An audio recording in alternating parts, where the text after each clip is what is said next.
Կենտրոնի եթերը շարունակում է անցուդարձը, եկել ենք միասին ու կարճ ամփոփելու օրվա կարևոր իրադարձությունները Հայաստանից ու աշխարհից։ Բարի երեկո։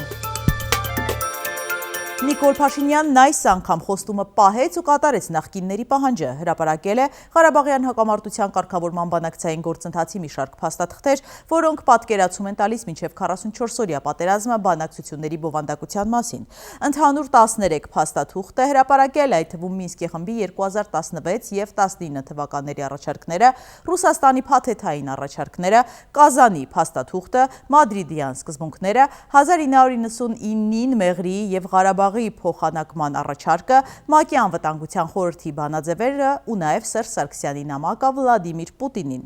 Այս առիթով ազգային ժողովի փոխնախագահ Ռուբեն Ռուբինյանը գրել է, որ այժմ Լևոն Տեր-Պետրոսյանը, Ռոբերտ Քոչարյանն ու Սերժ Սարգսյանը վստահաբար պետք է գնան Փաշինյանի հետ բանավեճի, եթե իհարկե վաղկոտ ստախոսներ չեն։ Ուրվագծվում է քաղաքացիական պայմանագիր կուսակցության նախընտրական ցուցակը, Հակոբ Արշակյանը, Քրիստինե Պողոսյանը, Հրաչյա Հակոբյանը, Խաչատուր Սուքիասյանը, Լենա Նազարյանը չեն լինի ցուցակում։ Պատգամավորները նշում են, որ չեն հեռանում կուսակցությունից։ Հակոբ Արշակյանն օրինակ որոշել է գնալ բիզնես ոլորտ, թե վստահ է 2026-ին իր թիմը ջախ-ջախիչ հաղթանակ է տանելու։ Միգուցե ավելի պրագմատիկ եք եւ հաշվարկել եք, որ ձեր կուսակցությունը մեծամասնություն չի գրավելու։ Հրաշալի հարց եք տալիս, պատասխանեմ ձեր հարցին։ Իմ կարծիքով մեր կուսակցությունը տանելու է ջախ-ջախիչ հաղթանակ։ Առաջիկա ընտրություններին եւ դրա պատճառները շատ են, չթվարկեմ, եւ ես ինքս կանգնած եմ լինելու այդ հաղթանակի հետևում։ Ջախ-ջախիչ հաղթանակ իսկապես Հայաստանի ներսում եք։ Ասեմ ինչին։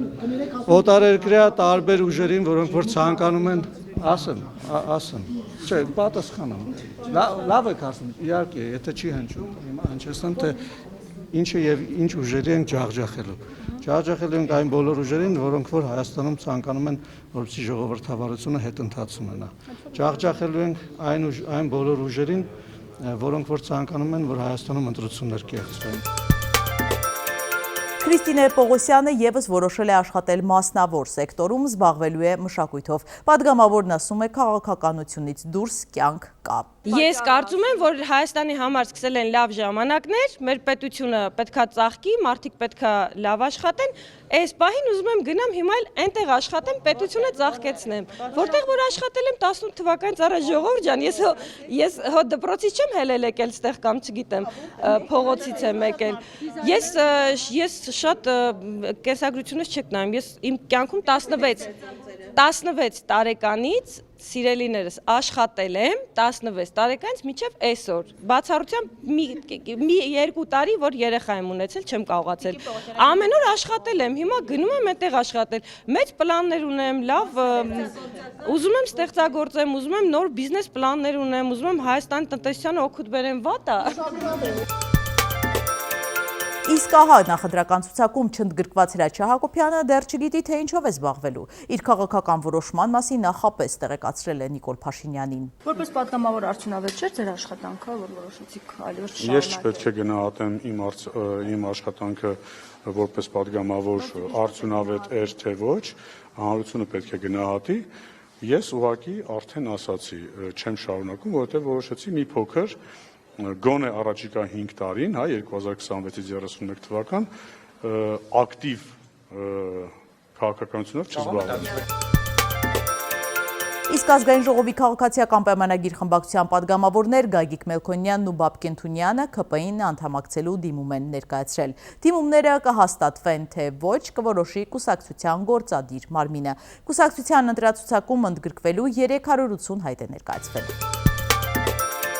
Հայաստանում արգրավել է մեծաքանակ մեթամֆետամին եւ մարիխուանա 40-ամյա տղամարդ է ձերբակալվել։ Կազմված փաստաթղթերը ներկայացվել են Երևան քաղաքի քննչական վարչություն։ Առաջարկում եմ միասին թերթել մամուլի էջերը։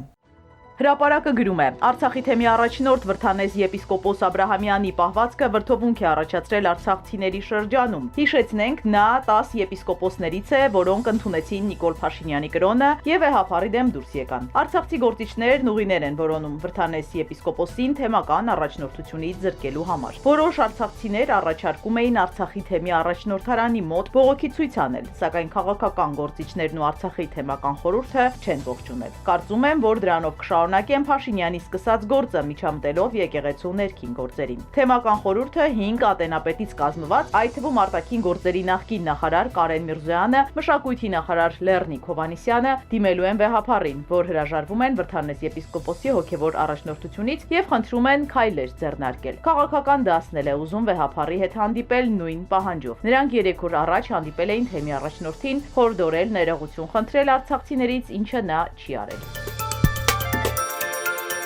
Հրապարակը գրում է. ՔՊ-ում նախորդին ավարտվել է падգամավորության տեխնացուների առաջադրումների ժամկետը։ Այժմ Նիկոլ Փաշինյանը կանգնած է դժվարին ընտրության առաջ։ Ինչպես կազմել նախընտրական ցուցակը։ Կուսակցությունների օրենքով ցուցակի առաջին 30 հոգուն ընտրում է կուսակցության համաժողովը։ Թեև չկա արգելք, որ բոլորն էլ ընտրվեն համաժողովի 1000 պատվիրակների կողմից, սակայն Փաշինյանն իր նախասիրությունների եւ հաշվարկների պատճառով դժվարին կացության առաջ է կանգնել ուղիներ է որոնում, ինչպես անել, որ եւ չշրջանցի օրենքի պահանջը եւ ձևավորի իր համար ցանկալի ցուցակ, որ օրինակ Լիլիթ Մակունցը կամ Մարիա Կարապետյանն առաջին հորիզոնականներում լինեն, ինչը թիմում բացառում են, եթե համաժողովն ընտրի։ Փոխարենը Ալեն Սիմոնյանը, Տիգրան Ավինյանը եւ էլի մի քանիսը հետին հորիզոնականներում հանգրվանեն, որ այլևս բարձր պաշտոնի չհավաքնեն։ Մյուս կողմից ինքը չի կարող միանձնյա ձևավորել ցուցակը, պետք է դրանից հետո պարզաբանի, թե այսինչին ինչու է այս հորիզոնականում գրել, մյուսին ավելի բարձր կամ ցածր։ Անցած 5 շաբթի ԿՊ նախաձեռնող խմբի նիստում հենց այս հարցն է քննարկվել։ Փաշինյանը թիմակիցներին առաջարկել է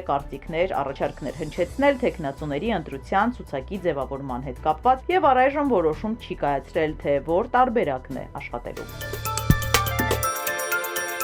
Ժողովուրդը գրում է. ազգային փոքրամասնությունների ներկայացուցիչները եւս առաջադրվել են ԿՊ 2026 թվականի խորհրդարանական ընտրությունների նախընտրական ցուցակում։ Բանն այն է, որ Հայաստանի Սահմանադրությունը երաշխավորում է խորհրդարանում ազգային փոքրամասնությունների պարտադիր ներկայացվածությունը։ Ինչպես արդեն հայտնի է, այս գումարման ազգային ժողովում Հայաստանի 4 ամենամեծ ազգային փոքրամասնություններից ներկայացուցիչներ կան խորհրդարանում, որոնցից 3-ը ԿՊ խմբակցության ներկայացուցիչներ են։ Այս անգամ եւս ԿՊ նախընտրական ցուցակում առաջադրվել է ռուսական համայնքի ներկայացուցիչ Ալեքսեյ Սանդիկովը, Եզդի համայնքի ներկայացուցիչ Ռուստամ Բաքոյանը, քրդական համայնքի ներկայացուցիչ 80-ամյա Կնյազ Հասանովը, որը ՀՀԿ-ի նախկին падգամավոր է։ Նշված 3 անձինք էլ այժմ ազգային ժողովի ԿՊ խմբակցության падգամավորներն են։ Առաջադրվել է նաև ասորական համայնքի ներկայացուցիչ Արսեն Միխայլովը, որը 6 եւ 7-րդ գումարման ազգային ժողովի падգամավոր է եղել կրկին ԿՊ խմբակցությունից, նախկինում ՀՀԿ-ից։ Հավելենք, որ բացի Ռուստամ Բաքոյանից մնացյալ 3-ը անկուսակցական են ու ԿՊ նախընտրական ցուցակում ընդգրկվելու համար 1.5 միլիոն դրամ գումար են վճարել։ Պեղումների ժամանակ Կեչառիսի վանական համալիրի կաթողիկե եկեղեցու հողի հաշ շերտի տակ հայտնաբերվել է վաղ միջնադարյան եկեղեցի, հայտնել է հնագետ Տիգրան Ալեքսանյանը։ Այն կառուցված է տուֆով, իսկ հորինվածքով պատկանում է քառախորան կենտրոնագմբեթ եկեղեցիների տիպին եւ թվագրվում է 6-ից 7-րդ դարերով։ Սա վանական համալիրի տարածքում պահպանված ամենահին կառույցն է, որի մասին մինչ օրս ոչ մի տեղեկություն չկար։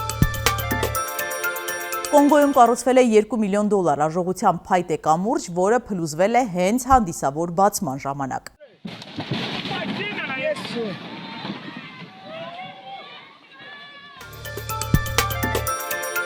Նովոսիբիրսկում շունը տիրոջ հետ պայթեցրել է շենքը, փրկարարները պարզել են, որ տղամարդը դիխլոֆոսը թողել է ջեռուցման սալիկի վրա, իսկ շունը նրա բացակայությամբ միացրել է սալիկը, ինչն էլ դիխլոֆոսի սրվակի պայթյունի պատճառ է դարձել, հրկիզելով շենքը։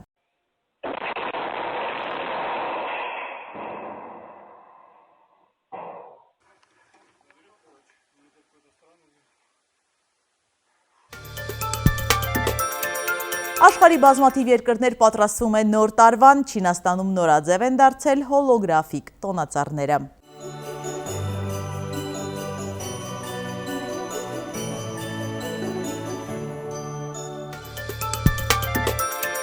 Օքսֆորդի բառարանը Rage Bait բառը, որը նշանակում է զայրույթի խայծ, հայտարարել է 2025 թվականի տարվա բառ։ Նախորդ տարվա բառ էր դարձել Brain Rot, ուղեղի քայքայում արտահայտությունը։ Եվ եղանակ ջերմաստիճանը մի փոքր կնվազի, դեկտեմբերին ամսական միջին ջերմաստիճանը հանրապետության ողջ տարածքում կանխատեսվում է նորմայից բարձր 1-ից 2 աստիճանով։ Տեղումների քանակը նորմայից պակաս։ Դեկտեմբերի 4-ի լույսի 5-ի գիշերը մարդիկ կտեսնեն այս տարվա վերջին գերլուսինը։ Սիրելի հետևորդներ, եկեք կատարենք մի քանի պարզ քայլ մեր YouTube-յան ալիքը զարգացնելու համար։ Ձեզանից մի քանի վայրկյան է պահանջվելու, հավանում եք այս հաղորդաշարը եւ բաժանորդագրվում։